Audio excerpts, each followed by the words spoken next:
Hello everyone, সকলকে আবারও অনেক ওয়েলকাম আমার এই ছোট্ট মিনি ব্লগে।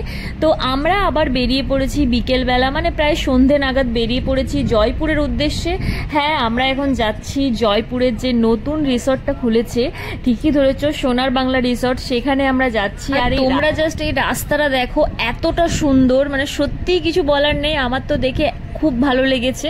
আর এই রিসর্টটা জয়পুরের যে জঙ্গল, সেই জঙ্গল কেটেই তার ভেতরে করা হয়েছে যতদূর আমি শুনলাম। তো যাই হোক, আমাদের সকালবেলায় মানে সকাল সকাল যাওয়ার ইচ্ছে ছিল, মানে সূর্যের আলো থাকতে থাকতে যাওয়ার ইচ্ছে ছিল, বাট ওই যে বাড়ি গিয়ে মায়ের হাতে এত সুন্দর সুন্দর টেস্টি খাবার খেয়ে একটু শুয়েছি, মানে রেস্ট নেওয়ার জন্য বসেছি, ব্যাস ঘুমিয়ে গেছি। তারপরে এই যে সন্ধে হয়ে গেছে আস্তে আস্তে। তো যাই হোক, নেক্সট টাইম আবারও যখন আসবো তখন তো আমি একদম ড্যাম শিওর ফার্স্টে এখানে আসবো, কারণ আমার লোকেশনটা খুব ভালো লেগেছে, খুব ভালো লেগেছে। আর এখন আমাদের সাথে আরও একজন অ্যাড হয়েছে, সেটা হচ্ছে আমার বোন। তো যাই হোক, সবাই মিলে চলে এসেছে। আর পুরো জায়গাটা দেখো, এতটা সুন্দর দেখতে। এটা রাত্রেবেলা বলে, রাত্রেবেলাতেই এত সুন্দর লাগছে, পুরো একদম নিরিবিলি নিস্তব্ধ, মানে একদম শান্তি। মানে এখানে গেলে মানে একটা রাত, বা হ্যাঁ একটা রাতের জন্য এনাফ, এক রাত থাকার জন্য এটা একদম বেস্ট প্লেস। মানে আমাদের বিষ্ণুপুরে আবার তৈরি হয়েছে একটা। তো যাই হোক, এমনিতে তো জয়পুরের বনলতা ছিল, বনফুল ছিল, সাথে আরও একটা রিসর্ট তৈরি হয়ে গেল, সেটা হচ্ছে সোনার বাংলা রিসর্ট।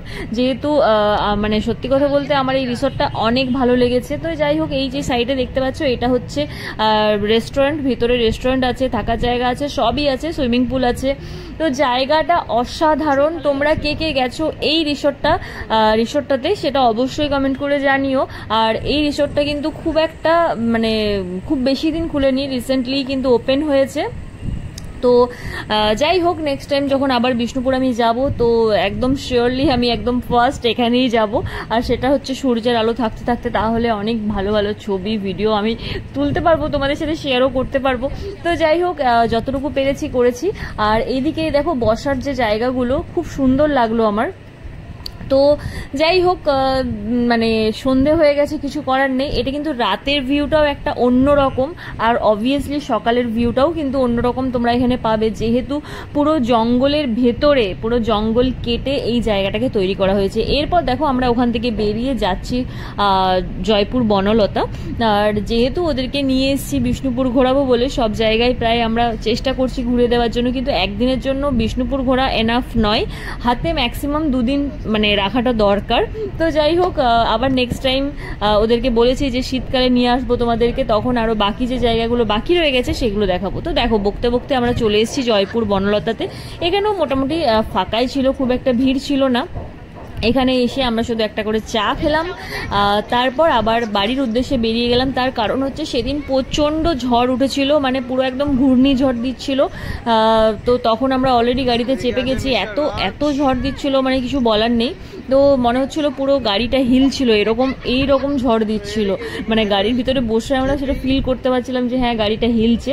তো যাই হোক, ফাইনালি আমরা একটুক্ষণ ঘুরে, মানে পুরো বনলতাটা একটু ওদেরকে ঘুরিয়ে দিলাম। তারপর আবার দেখো, আমরা তাড়াতাড়ি করে বেরিয়ে পড়লাম। এখানে দেখো পুরো বিদ্যুৎ চমকাচ্ছে এত জোরে, আর সাথে প্রচন্ড পরিমাণে হাওয়া দিচ্ছিল। আর তার মধ্যে আবার সেই মানে ঘূর্ণিপাক যে ঝড় হয়, সেই রকম টাইপের ঘূর্ণিঝড় দিচ্ছিল। তারপরেই কিছুক্ষণ পর বৃষ্টি নেমে গেল, পুরো একদম লোডশেডিং হয়ে গেছে। দেখতেই পাচ্ছ পুরো অন্ধকারে, রাস্তার ভিউটা কিন্তু যাই বলো আর তাই বলো সুন্দর লাগছে। হ্যাঁ, তো এই রকম রাস্তায় যেতে তো আমার সত্যি মানে একটা আলাদাই ভালো লাগে। তো যাই হোক, মানে সবাই মিলে অনেক মজাও করছিলাম, গাড়ির ভিতরে নাচানাচি করছিলাম আমরা। তো ঝড় উঠেছে, সেজন্য তাড়াহুড়ো করে যেতেও পাচ্ছি না, মানে এত হাওয়া দিচ্ছে, গাড়ি পুরো হিলে যাচ্ছে। তো যাই হোক, আস্তে আস্তে বাড়ির দিকে যাচ্ছি। মানে আমরা প্রথমে ভেবেছিলাম যে বিষ্ণুপুর ঢুকে মা ছিন্নমস্তা মন্দিরে একটু দর্শন করে নেব, কিন্তু যেহেতু 8টা বেজে গিয়েছিল, তো মন্দির বন্ধ হয়ে গিয়েছিল, মায়ের দর্শন করতে আর পারলাম না। তো সেই জন্য ছিন্নমস্তা মন্দিরের অপোজিটে যে ক্যাফেটা আছে, ওখানে চলে গেলাম কিছু স্ন্যাক্স খাওয়ার জন্য। তারপর আমরা আবার বাড়ি ফিরে যাবো। বিষ্ণুপুর গিয়েছিলাম সেদিন সকাল থেকে এতটা রোদ ছিল, এতটা গরম ছিল যে কি বলবো, কিন্তু বিকেল থেকে ওয়েদার পুরো একদম অপোজিট হয়ে গেল। এত ঝড় বৃষ্টিতে পুরো ওয়েদার ঠান্ডা হয়ে গেল, হয়তোবা আমাদের জন্য যে সকাল থেকে এত কষ্ট করে রোদে ঘুরছি সেই জন্য। তো যাই হোক, চলো দেখা হবে আবার নেক্সট ব্লগে, টাটা।